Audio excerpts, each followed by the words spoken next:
Welcome to the Story A Day podcast. This is Julie Duffy from storyaday.org, encouraging you to be a writer every day, not someday. Good morning, good evening, good afternoon. Julie from Story A Day here. We all want to improve as writers. The question is, how do you do that? If you just say, I want to be a better writer, or I want to write more, or I want my actual writing to be better, I want my story structure to be better, that's getting a bit more precise, so that's good. But I think when we think about wanting to improve, that is such a big ask of the universe that we don't know where to focus. So I am going to encourage you, I'm thinking about this theme this month a lot.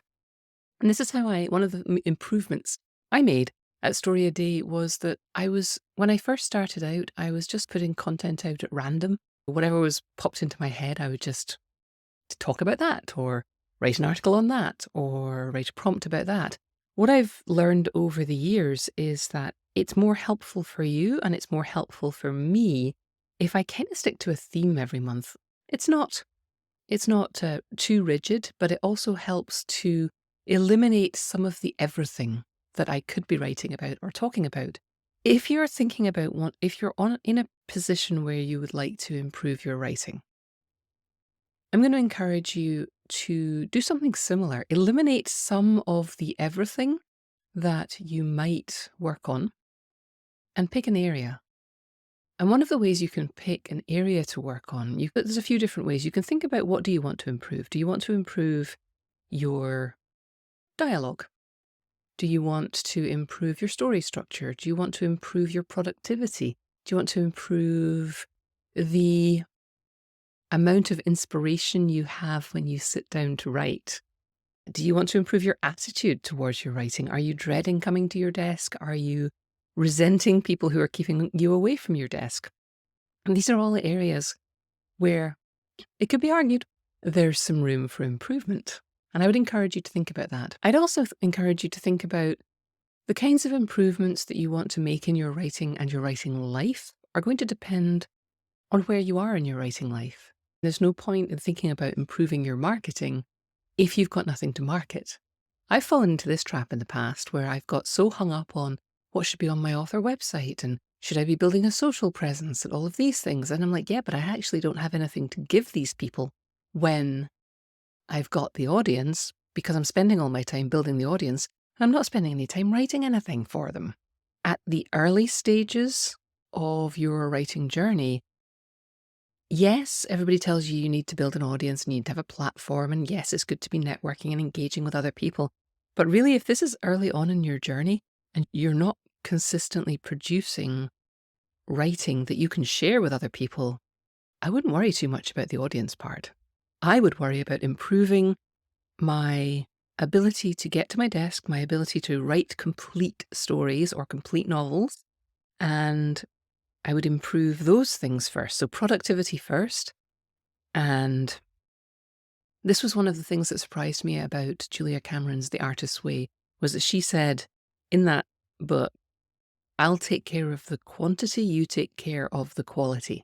It was a very 12-step approach to writing, handing it up to a higher power. And I just thought that was backwards when I first read it. That I'm like, no, I'm the one taking care of the quality. What's she talking about giving up control of the quality? Now, obviously, given that I launched and founded Story A Day and have been running challenges for years where I ask you to write a story a day for a month, clearly that message got through to me, and I realized that it's when we are writing a lot that we start to write better. If we're holding ourselves back from writing a lot because we're not happy with the quality of what we're writing, we're never giving ourselves the opportunity to get better. So if you are not writing a lot now, I'm going to suggest that your improvement goal for this month should be to think about, at least, how you can write more. I know here in the US, it's the summer. You may not want to actually write more this month, and you may not actually want to write more next month because it's August and people are busy. But if you're listening to this at any other time of the year, or if this is a time when you can get more done and you're feeling itchy to improve your writing, have a think about how much am I actually producing? How often am I finishing pieces? What can I do to improve my workflow, my practice that will get me to the point where I'm writing so much that I can't help but improve? So that's if you're not writing a lot and you're in that early stage of you want to be writing more, you want to be writing better, you want to improve, have a look at your quantity and see how much you are churning out. Ways to improve that, you can put some dates on the calendar. If putting dates on the calendar and making appointments for yourself tends to not be that motivating for me as an intrinsic motivation, but it does allow me to point at the calendar and say to other people in my life, no, I really can't come for coffee, or I really can't come for a walk right now because this is time that I've set aside for my writing. And you can call it a meeting. You can say, oh no, I've got a meeting. And now if you actually need somebody else to be there, make an appointment with a friend, make an appointment with somebody who doesn't want to do their taxes, or who doesn't want to clean their house, or who doesn't want to pack for vacation, and say, you know what, on Wednesday morning, why don't we do an hour together, and we'll check in at the beginning and we'll check in at the end, and I'll do my writing and you'll do the thing you don't want to do. So that's one way that you can improve your productivity. Is you can put it on the calendar. You can enlist someone to hold you accountable to that. You could also commit to writing X amount of times every month, writing X amount of stories a month or a year. You can also look at your process, what's holding you back from getting to the desk, and do that very non-judgmentally, right? Try and not blame anyone or get bitter about it, but simply ask in a very data science kind of way, what's happening between the urge to write and the end of the day when I realized that I didn't write? What specific things happened that kept me away from my desk? And write them down.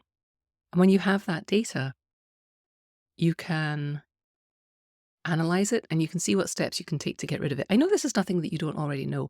I just find it really helpful to be reminded of these things from time to time. And I think maybe you do too.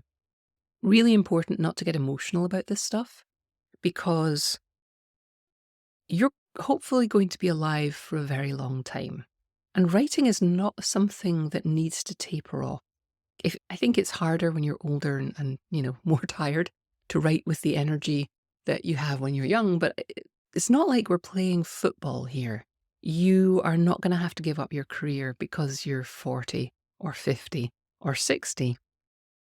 You're not going to have to give up writing until you want to, or until your faculties degrade, and what happens to some of us, but basically you're in this for the long haul. You're always going to want to. So even if you take a week or a month just to look at your practice and see why you're not getting to your desk, it can be frustrating, and the temptation can be to give up and be like, oh, this is so annoying and I don't want to look at all the ways I'm failing.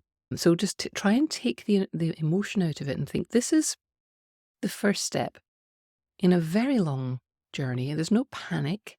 I don't need to worry about getting this done quickly. I don't need to feel like I'm losing time, because if you put the investment in now to figuring out what's keeping you away from your writing, you can start to work on it and you'll be writing more sooner than if you bury your head in the sand, which we all know ostriches don't really do, but the image is a good one. So if you just bury your head in the sand and ignore it, the problem is going to get worse. This is true of almost everything in life, and it's certainly true of why am I avoiding my writing? If you are already writing and you want to improve your writing, let's have a think. Take some time today to step back from that fantastic output and production that you're doing, if this is what you want to be thinking about this month. If you don't, ignore me. But if you want to be thinking about the next step for you, don't just keep blindly producing new content. Let's take a step back and say, okay, so what is happening here? What do I want to improve? Is it the craft? Am I getting feedback from people that the plot of my story isn't clear? Okay, well, let's have a look at why that might be. Am I being too obtuse? Am I being too mysterious? Did I not know what the plot was going to be when I started the story? And do I need to go back in and insert some foreshadowing and explanations in places now that I've got to the end and know what actually happens in the story? That's part of the gig.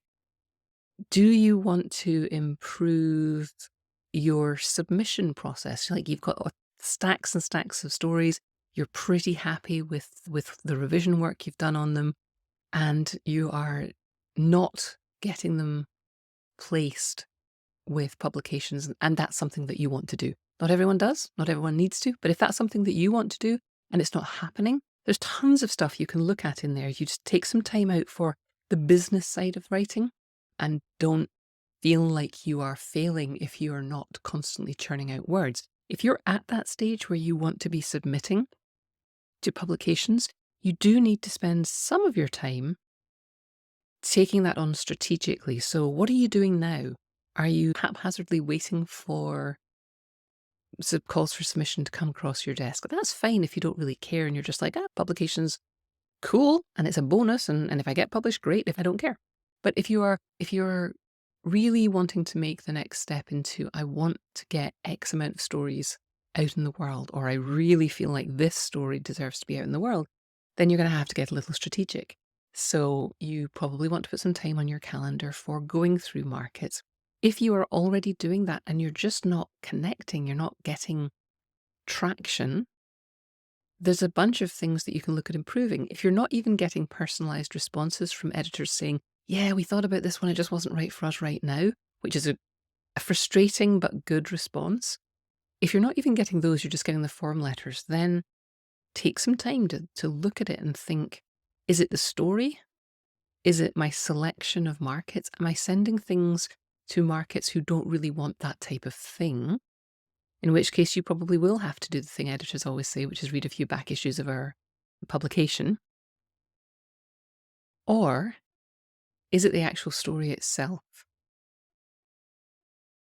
Or is it that you're not submitting a cover letter when they ask you to submit a cover letter? Sometimes these things, so many people are submitting to every publication that if you have two stories from two different authors and they're kind of equally good and both would equally fit, if one author followed the instructions in the submission guidelines and one author didn't, and the stories were otherwise equally good, which author would you choose to work with? I would choose to work with the one who followed the submission guidelines. And I know it seems arbitrary and annoying as the writer, but as someone who is looking at way, way more submissions than you could imagine, when someone doesn't follow the instructions, it adds 10 seconds, 30 seconds, 3 minutes to the author, to the editor's workflow. And that adds up, so it gets irritating. If you are one of the people who didn't follow the instructions, who sent a PDF instead of a Word file, who didn't put a bio in where you were supposed to put a bio in, and I know I'm going to have to follow up with you and ask you for the bio and ask you for whatever else that you didn't send that's clearly listed in the form as being something that you need to send. If I know that I've not only got to remember to follow up with you, but then keep track of it and it's not going to be stored in the nice place where everything else gets stored, I'm going to be inclined to not pick you over the person who followed the instructions and didn't make extra work for me. So take some time to look at your processes when you're submitting and see if there's anywhere you could improve that. If you're very cavalier about submission guidelines and you're not getting traction, maybe it's time to experiment with following submission guidelines scrupulously and see if that improves things. So many ways that we can improve our writing lives, from the practice and systems that we have to the actual craft stuff. If it's systems, you can do it yourself. If it's the craft stuff, then you probably want to take a class, or maybe you want to find a mentor, or maybe you want to sit down with your favorite book and tear it apart and see why it works. Maybe you want to commit to reading more short stories and then analyzing them to see why they work, or just reading them and getting inspired. So many ways that you can do this. If you are even later in the process, maybe you're a professional writer already, semi-professional, the improvement quest does not end just because you got a publishing deal. I know this. There are so many areas in which you want to become better. And I think what people don't really understand before they've been published or had some success is that this publication does not take away the feeling that you are going to get caught and found out and that everybody else is better than you and all of that. Neil Gaiman tells a story about standing at the back of a convention and he met a man with the same first name as him. And it was a science fiction writers, I think, awards ceremony. And this other Neil was telling Neil Gaiman that he, was so in awe of all these creative people and that he just felt like such an imposter even being in the same room as them. And Neil Gaiman, as he tells the story, looks at him and gives him a funny look. And the other guy goes, well, I just did what I was told and went where they told me to go.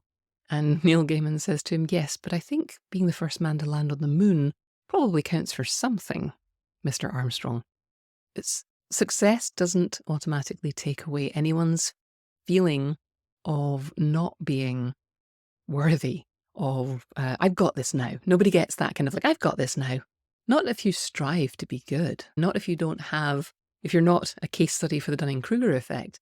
Everybody always feels like there's something to improve. And I think once you go professional, the pressure is different and almost harder because now you want to improve and there's money on the line and there's other people are relying on you to be good, right? Whether it's your family or the publication you're writing for or your agent, there's all kinds of new pressure. So taking time to look at not just your own writing, but your systems of working and your approach to further education, your approach to marketing and engagement with your readers, which you've probably never had to do before. All of these things are areas in which you can improve and it can feel overwhelming. So again, I'm going to encourage you just to chunk everything down. What specifically is causing you the most angst right now? And what's the smallest way in which you can view that? Are you overwhelmed by fan mail? Sounds like a great problem to have, but it's still a problem and it still takes up energy and takes you away from your writing. So how best, take some time, how best could you have a system for engaging with those readers? Whether it is having an assistant or having stock answers that you can give when people ask the same questions, whether it's having an FAQ on your website, whether it is using Text Expander to have snippets of writing that you always can insert into emails when people ask you the same questions, whether it's scheduling one morning or one afternoon a month to go through everything and have an autoresponder on your email that says, hey, listen, I'm not going to get back to you quickly, but I will get back to you. Even just that little autoresponder can alleviate a lot of guilt and angst. I've also recently heard some really good advice from someone, which is to not actually read anything until you're ready to deal with it. And that it seems like anathema to me because all those little notifications on your phone, all those like unread emails in your inbox, sometimes I just read them because I feel guilty about the notifications or all the bold in my inbox. But then I don't have time to respond to them because they're all over the map. So my process that I'm improving currently is that I'm trying not to read things until I'm ready to deal with them.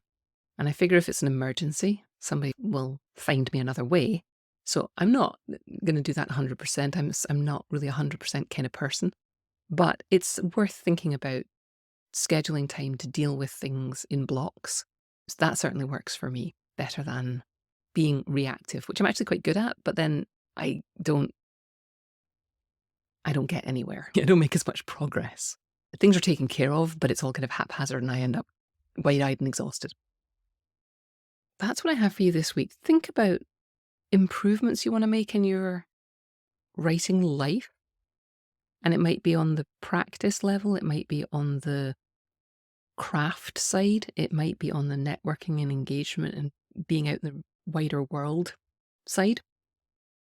Chunk it down into the smallest possible thing that you can think about just for now. Try and be a scientist about it. Gather data. Try to look at it unemotionally. And then put some steps in place, some things to try to see if they help, if they feel like you're making progress, if they feel like you're improving. And try and be patient, because you are in this for life. You can pretend you're not, but I think you are a writer, and I think you're going to be doing this forever. So understand that you get to be patient. Do an experiment for a week. See how it goes.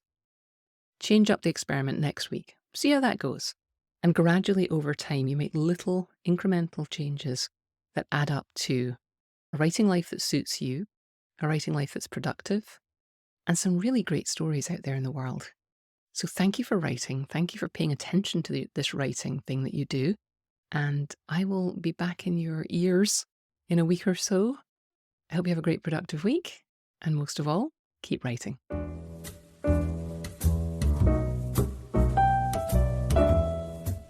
If you want to learn to write, don't read another book or article. Start writing. I'm here to invite you to consider the Story a Day 3-Day Challenge.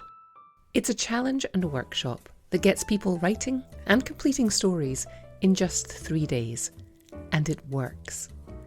I'm fanatical about getting more and more diverse stories into the world, and I think yours should be among them.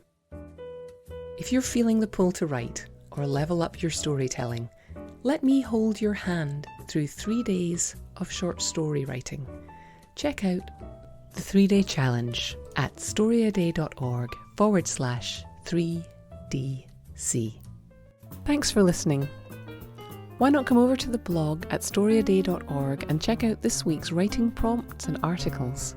And in the meantime, have a great creative week, and of course, keep writing.